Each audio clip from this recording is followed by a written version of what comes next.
Au Gabon, le paludisme est la première cause de consultation, d'hospitalisation et de décès. Son taux élevé de mortalité, de morbidité et son coût font d'elle une maladie très grave. Ici, au sein de cette garderie, des stands ont été dressés pour sensibiliser la population du 6e arrondissement de Libreville sur les méthodes de prévention liées à cette maladie mortelle. Nous sommes là pour les protéger en faisant des sensibilisations, en faisant de l'assainissement et en apportant des moustiquaires imprégnés, en donnant des conseils sur le bienfait de la moustiquaire imprégnée.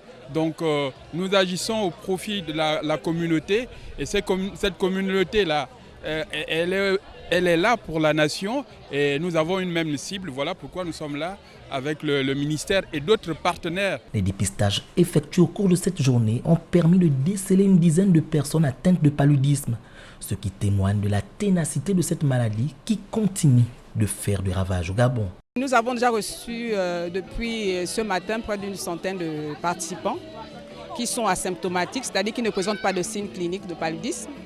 Mais parmi eux, il y a déjà une bonne dizaine qui sont positifs.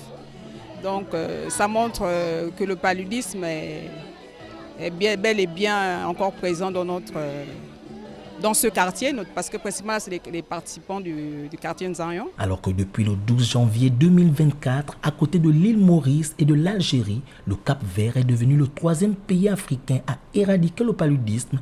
Le Gabon, lui, est malheureusement encore en phase de contrôle de la maladie, notamment avec le plan stratégique national 2023-2027 qui réaffirme l'ambition du gouvernement gabonais à tendre vers la préélimination du paludisme et la réduction de la mortalité palustre à un niveau proche de 0.